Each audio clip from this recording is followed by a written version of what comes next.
This is a very basic overview of the water treatment process. Customers always need water, but rainfall is seasonal and increasingly unpredictable.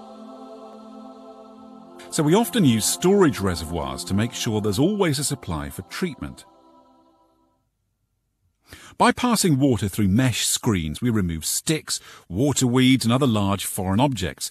The air takes some odours and gas from the water and allows some dissolved metal salts to separate to be filtered out.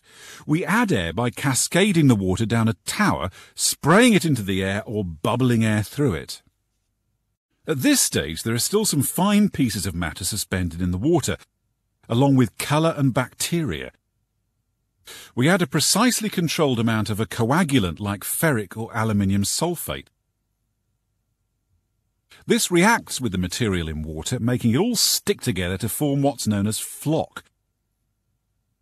To make this flocculation happen, water and the coagulant have to be mixed together very quickly and thoroughly in a special device called a flash mixer.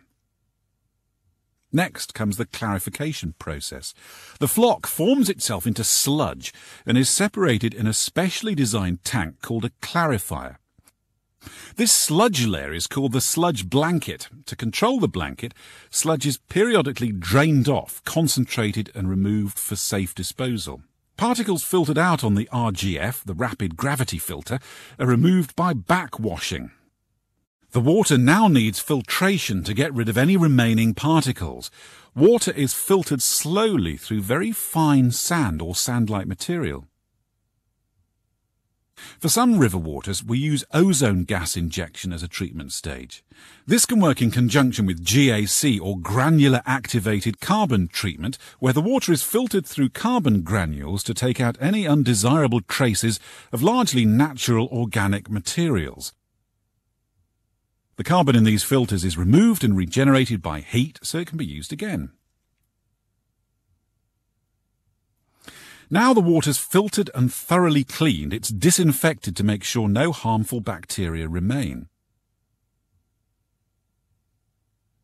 A small, controlled amount of chlorine is the most effective method and provides essential customer protection. This method is used across most of the world. The chlorine has to stay in contact with the water for a period of time for effective disinfection.